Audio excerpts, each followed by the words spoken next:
두 분이 이 사업 설명을 해주셨는데 내용이 굉장히 딱딱하고 재미없고, 그래서 제가 간략하게 좀 서머리를 해드리면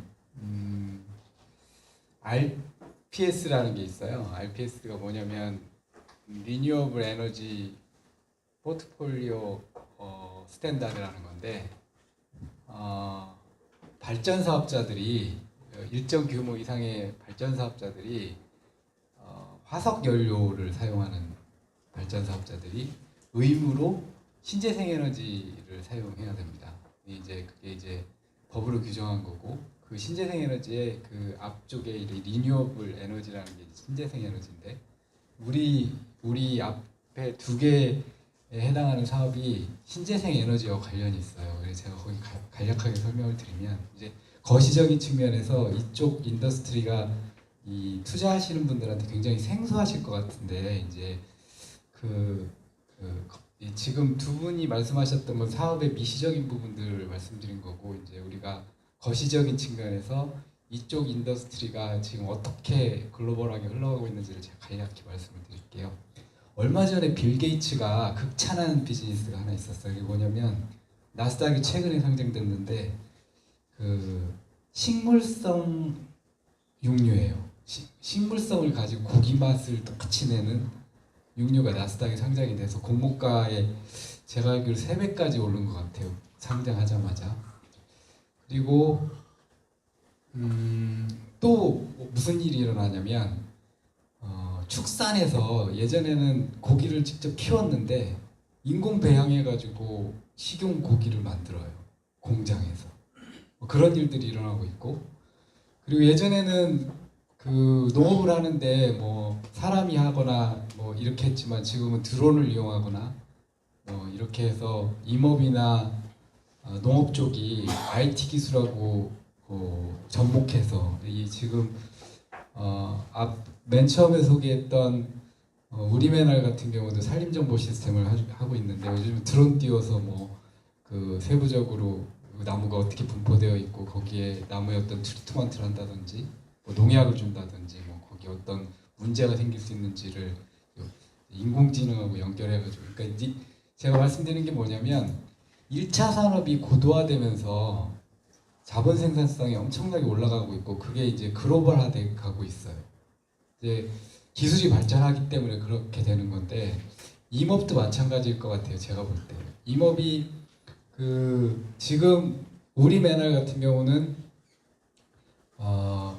단순히 목재를 파는 게 아니라 우리 자연계에서 도는 탄소가 이제 오랫동안 지나면 이게 지하에 묻히거든요. 지하에 묻히면 그게 이제 화석 연료가 되는 거예요. 석유나 석탄처럼.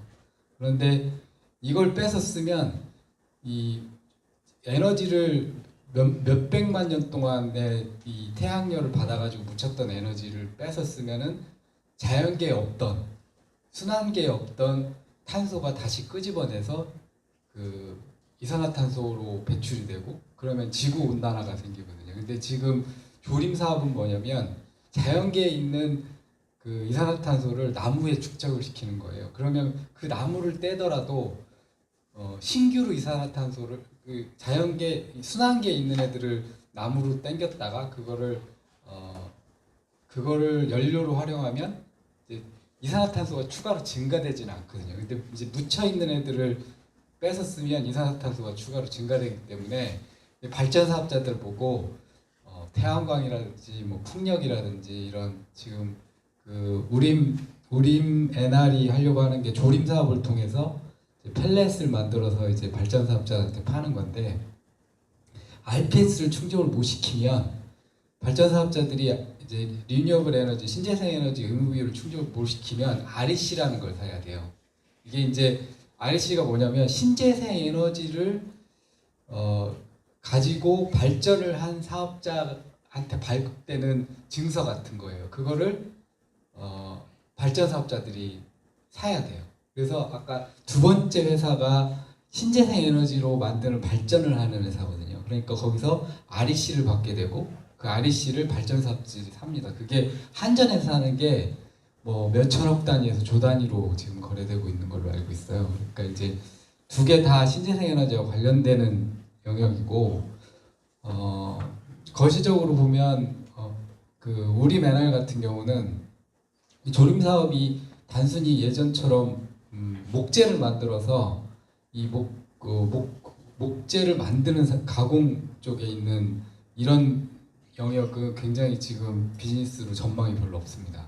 뭐 다 이 그 후진국, 예를 들면 캄보디아나 베트남, 예전에 중국이었는데 지금 거기도 생산성이 안 나와서 더 밑으로 내려가고 있고. 근데 이제 원자재 쪽은 얘기가 좀 달라요. 원자재는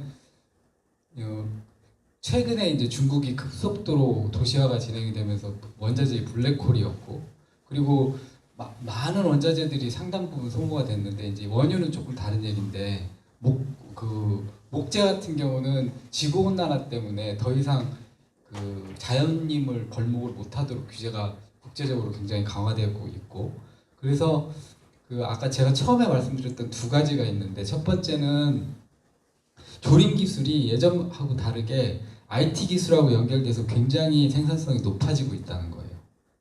대형화될 수 있다는 거고, 뭐 드론을 띄운다든지, 뭐 아니면 로봇을 투입한다든지, 뭐 이런 개념으로 조금 발전될 가능성이 있고, 그리고 두 번째는 이런 환경적인 요인 때문에 이 땅을 가지고 있는, 예를 들면 아무데나 나무를 심는다고 해서 그게 사업성이 나오지 않거든요.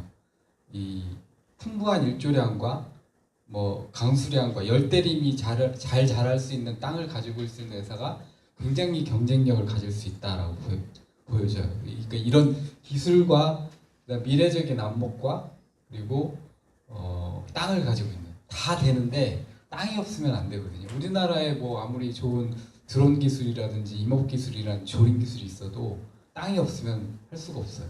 그러니까 땅을 가지고 있다라는 건 굉장히 경쟁력이 있다라고 제가 보여지고, 그래서 그러니까 아까 제가 초기에 잠깐 말씀드렸지만 패러다임의 발상의 전환이 좀 필요할 것 같아요. 투자에서 IT와 1차 산업의 결합이 미래에 어떤 결과를 가져올 수 있을 것인가.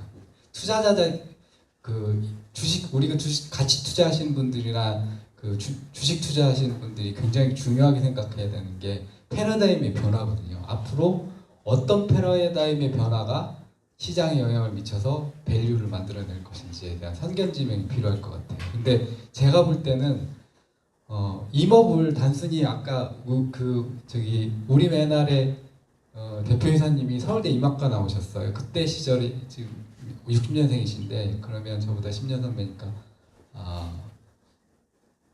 7학번이신가요? 7학번이면 그때는 뭐 서울대 농대는 사실 지금처럼 이 글로벌하게 굉장히 농업 부분에서 IT 기술하고 연결해가지고 최근에 이제 각광받는 인더스트리 이 부분이 많은데, 그때는 지금처럼 이렇게 기술이 많이 발전할지 몰랐죠. 지금은 뭐 드론 띄워서 다 하니까. 우리 맨알도 아마 그런 기술 가지고 있을 거예요. 산림정보 시스템 중에서 드론 띄워서 산림 매니지먼트하고 벤처 기업입니다. 우리 맨알도. 뭐 그런 이제 전반적인 투자에서의 어떤 선견지명으로 본다면 IT 기술이나 이런 거와 결합한 1차 산업의 패러다임의 변화가 분명히 시장에 있을 거고, 지금 글로벌하게 어떤 환경적인 이슈 때문에 신재생 에너지와 더불어서 그런 거에 대한 어떤 기술적 우위 요소를 가지고 있는 기업들이 대형화될 수 있을 만한 기회가 한 번 있을 것 같아요, 시장에서. 이제 지금 사실 이쪽 인더스트리는 우리가 뭐 바이오나 이런 것처럼 좀, 제가 왜 이쪽을 아주 관심 있어 하냐면 2014년도에 환경회사 하나를 머지했어요. 한 500억 정도 밸류에. 그래서 이제 그 회사를 운영하다가 제가 환경 관련한 이런 그 기술들에 대해서 좀 더 많은 관심을 가지게 됐고, 그리고 그런 인맥들, 예를 들면 두 번째 소개했던 조기철 박사는 부산대에서 환경공학 박사 하신 분이고, 저희 회사에서 4년 동안 같이 일하신 분이죠. 뭐 어쨌든 제가 두 개 토픽으로 나머지 한 시간을 이제 45분밖에 안 남았네요. 원래 매자니 투자 때문에 오신 분들도 있을 건데 일단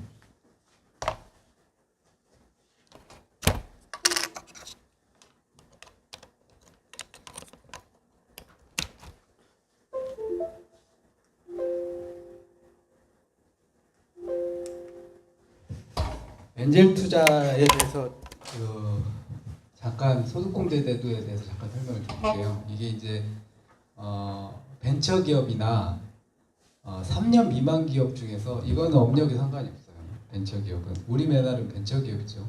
그리고 3년 미만 기업 중에서 기술성 우수 기업 평가를 중진공이나 기부에서 평가를 하는 경우, 그 다음에 R&D 지출이 3천만 원 이상인 경우, TCB 우수 기업을 기술 신용 평가 5등급 이상 받은 회사, 이건 이제 2018년도에 새로 추가됐는데 이런 회사들에 투자를 하면 직접 투자를 하든지 아니면 이런 회사에 투자하는 개인 투자 조합에 투자를 하면 투자 금액의 100%를 소득공제해 줍니다. 3천만 원까지는. 예전에 이게 1,000만 원이었어요.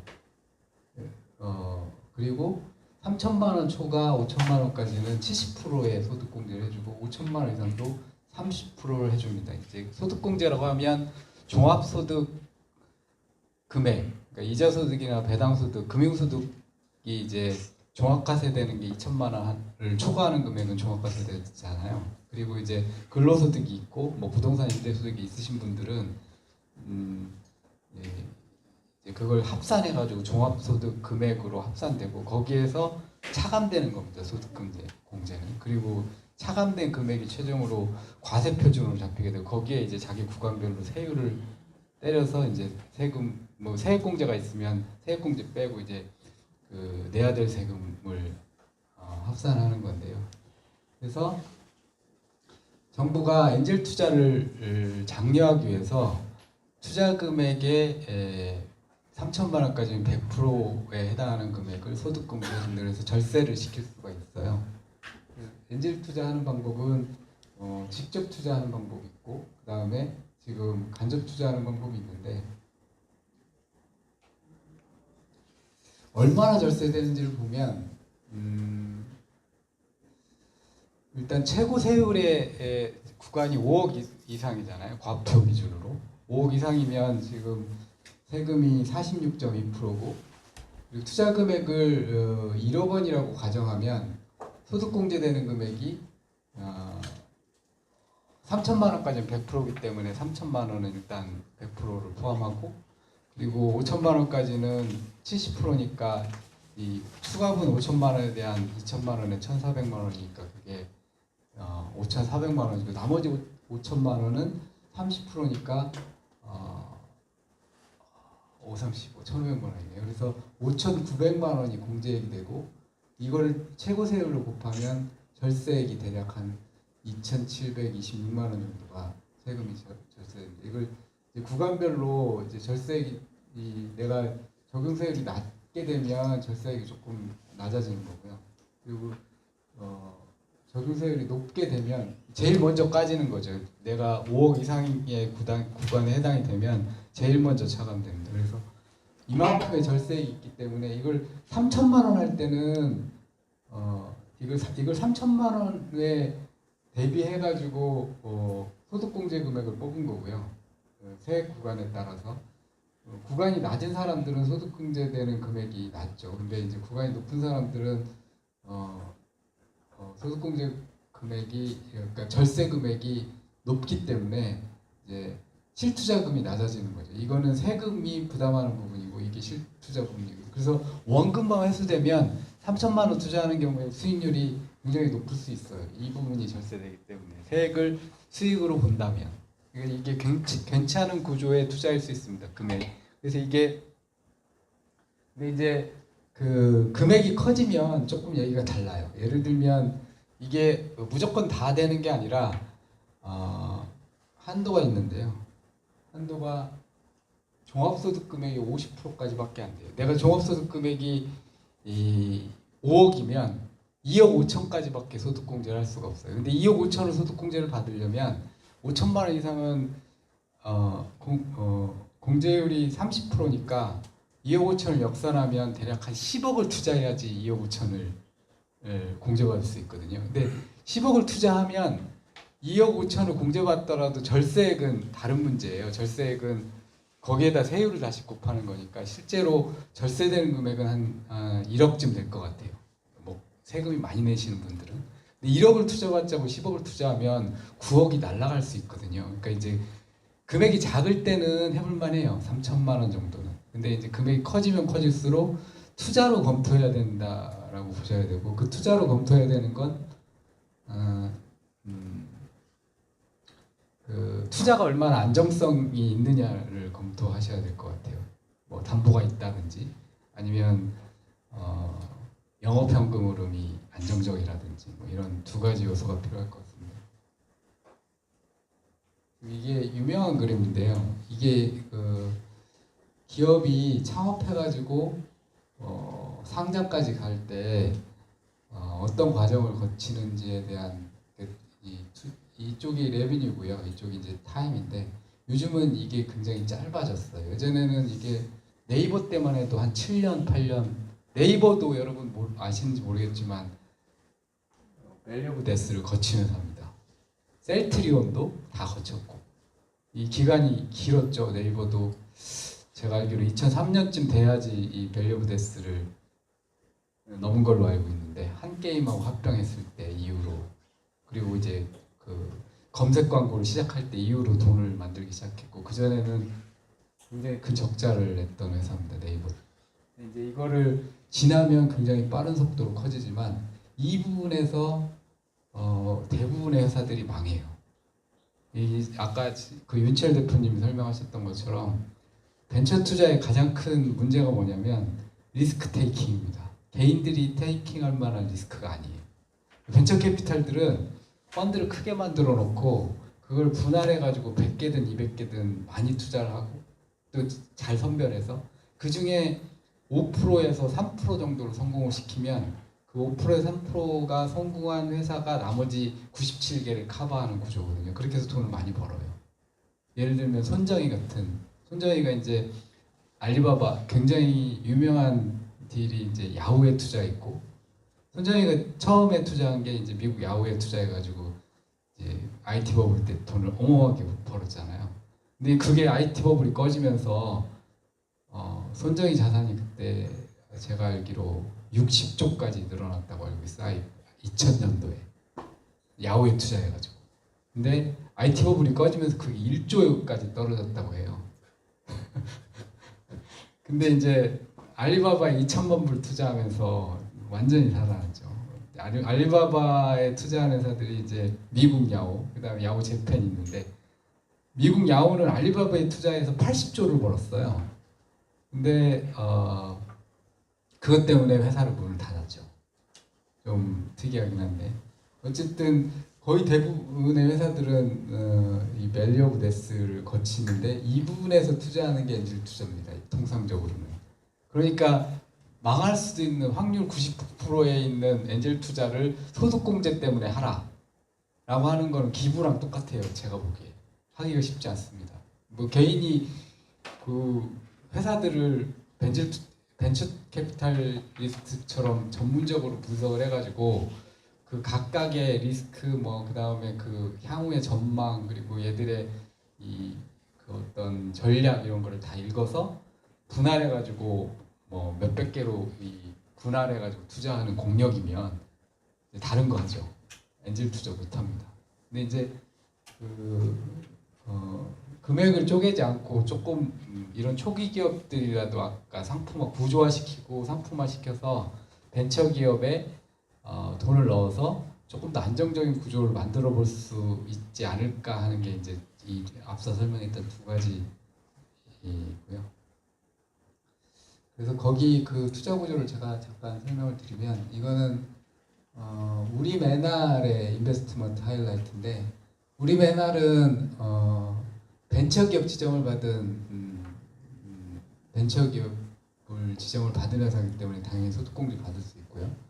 그리고 두 가지가 굉장히 중요합니다. 우리 맨날을 볼 때 하나는 영업 흐름의 안정성이고요. 이게 그 우리 맨날이 가지고 있는 사업 부지에 있는 자연님 상태, 이제 벌목을 해야지 이 조림을 할 수가 있는데 벌목을 하면서 나오는 1차 년도에 벌목을 통한 캐시플로우가 대략 프리 캐시플로우가 600만 불 정도 돼요. 1차 년도만 매년 600만 불씩 나는 비즈니스예요. 그래서 영업 흐름이 굉장히 이제 이건 투자를 뺀 프리 캐시플로우가 그 정도 되는 거고, 그리고 그렇기 때문에 이 조림 사업권, 조림 벌목 사업권이라고 하는 HTI, 이걸 핫데이라고 하던데, 얘가 거래가 됩니다. 직접 거래는 할 수가 없고 이걸 가지고 있는 회사의 지분을 매각함으로써 거래를 할 수가 있는데, 그게 지금 시장가로 한 3천만 불 정도 한다고 해요. 그러니까 이제 지금 요 두 개, 이 투자를 담보할 수 있는 거, 그다음에 영업 흐름이 안정적인 거, 요 두 개를 가지고 우리메나를 투자할 수 있을 것 같고요. 그리고 엑시 플랜이 초기에 확정되어 있습니다. 이 투자를 할 때부터 이 벤처 투자랑 아까 제가 잠깐 위에서 설명을 드렸는지 모르겠는데, 여기 이거 투자하면 3년 이상 홀드해야 되고, 3년을 홀드하지 않으면 소득세 뭐 팔아도 되죠, 3년 안에. 근데 이제 3년 안에 팔면 자기가 소득공제 받은 거를 토해내야 됩니다. 3년 홀드하면 소득공제 받은 거를 안 토해내도 되는데, 그래서 의무 보유 기간이 있어요. 벤처 엔젤 투자는 그러니까 적어도 3년은 보유해야 되기 때문에.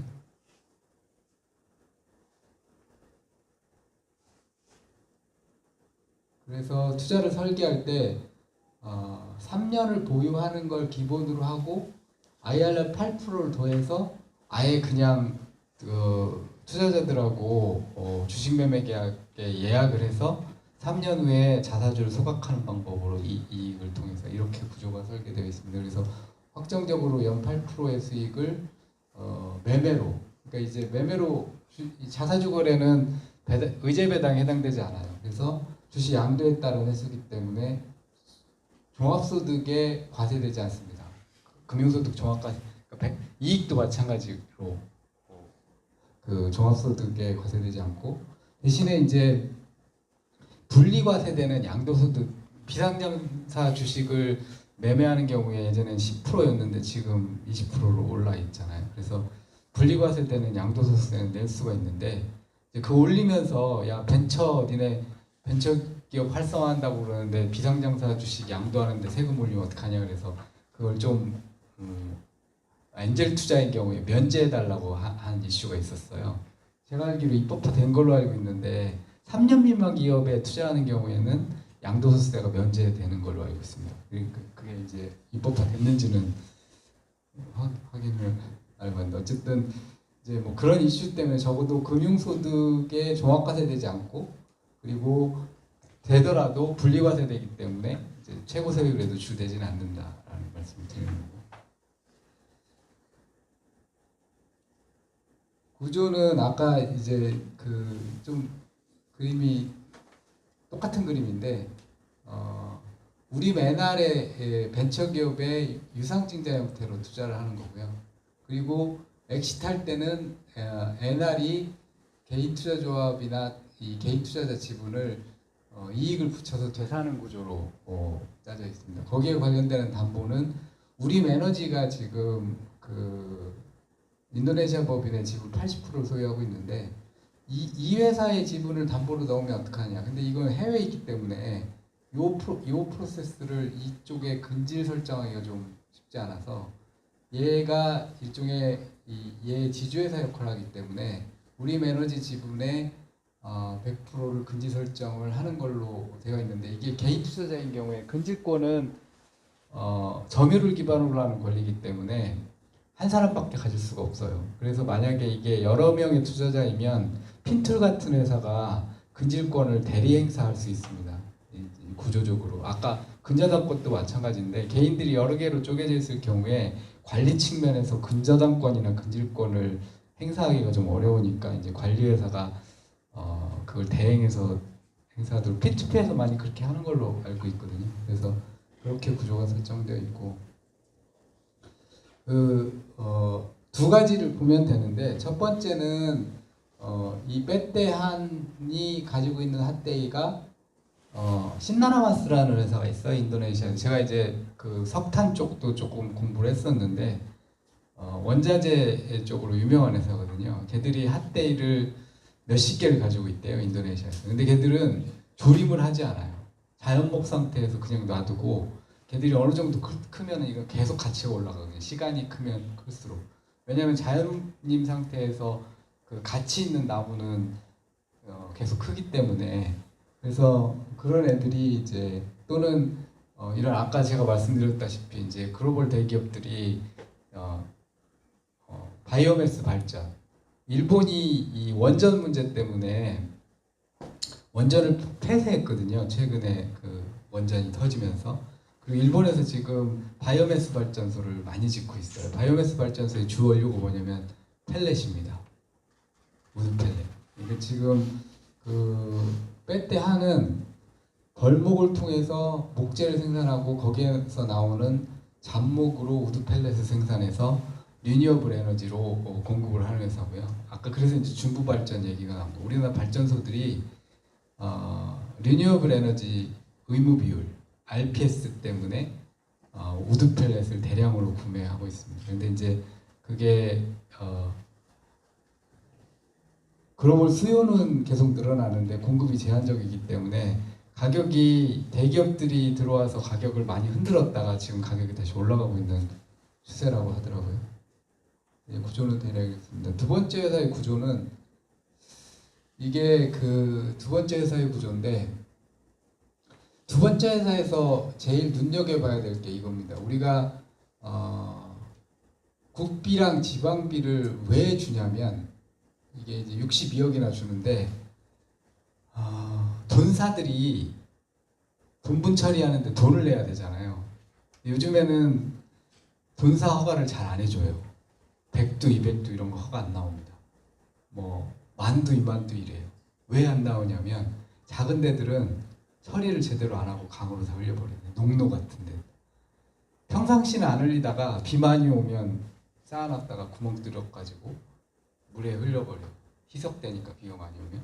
그럼 이게 어떤 효과가 있냐면 요즘 보호 때문에 문제가 많고 유기물이 들어가면 녹조가 생깁니다. 그러니까 이제 4대강이 녹조가 많이 생기는 가장 큰 이유가 분뇨가 하천으로 흘러가기 때문에 그런데 그거를 농림부도 알아요. 근데 뭐 이런 걸 단속하는 게 아마 유역환경청일 텐데 단속을 해도 그때뿐이에요. 모르게 어마어마하게 방류합니다. 왜? 시설이 없으니까. 농림부가 그거를 지원하려고 자금 조성을 1조 이상 했어요. 못 지어요 이게. 왜? 혐오 시설이거든요. 지으려고 하면 지역에 땅값 떨어진다고 주민들이 다 반대해요. 지을 수가 없어요. 뭐 200개를 진다고 하는데 지금 허가난 게 15가지밖에 안 돼요. 그러니까 허가권 자체가 굉장히 이게 돈이 되는 비즈니스인 거죠.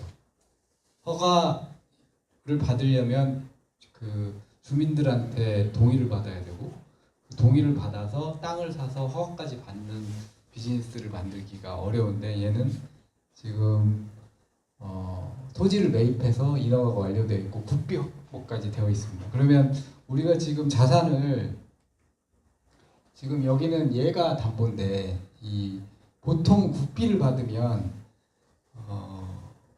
국가랑 하는 사업에서 국가의 어떤 혜택을 받으면 그 시설을 국가에 기부 체납해야 됩니다. 그건 이제 BTO라고 하는데 BTO가 빌드 한 다음에 트랜스퍼하고 그 다음에 오퍼레이션 하는 거고요. BOT는 빌드하고 오퍼레이션 하다가 트랜스퍼 하는 거거든요. BOT나 BTO로 국가랑 하는 비즈니스를 해야 되는데 얘는 그런 게 없어요. 국비를 받더라도 그냥 그 준공시부터 그냥 국가랑 상관없이 시설을 양도하거나 아니면 시설을 담보로 제공할 수 있고 국가에 기부 체납하지 않아도 됩니다. 그래서 국가가 제공하는 요만큼의 업사이드가 처음부터 생기는 거예요. 처음에 빌드가 완료될 때부터. 그러니까 에코티로 보면 이 토지랑 물론 이제 여기 저금리 정책 자금이 18억 있긴 한데 얘가 1순위가 잡히더라도 전체 에셋 중에서 20억을 빼면 100억 가까이를 담보로 잡을 수 있고요. 그리고 얘가 내는 연간 영업이익이 에비타가 대략 한 10억쯤 되거든요. 멀티플 한 6억 뭐 얼마 이게 안정적인 현금이라고 봤을 때 영속적으로 할 수 있는 비즈니스니까 국가의 기부 차담 안 하더라도 10억의 영업이익을 낼 수 있으면 제가 볼 때 이제 10억의 연간 다 이제 뭐 이런 경비 빼고 10억의 그 임대 소득을 낼 수 있는 거랑 비교를 해보면 10억의 임대 소득을 내려면 지금 임대 수익률이 3% 4% 정도밖에 안 되기 때문에 그렇게 따지면 10억의 임대 소득을 낼 수 있는 건물 같은 경우는 한 200억, 300억쯤 그쯤 할 것 같아요. 근데 이제 어쨌든 영업 흐름 자체가 굉장히 안정적이고 그리고 여기에 따른 담보가 제공된다는 게 두 번째 투자 기업의 인베스트먼트 하이라이트라고 볼 수 있습니다.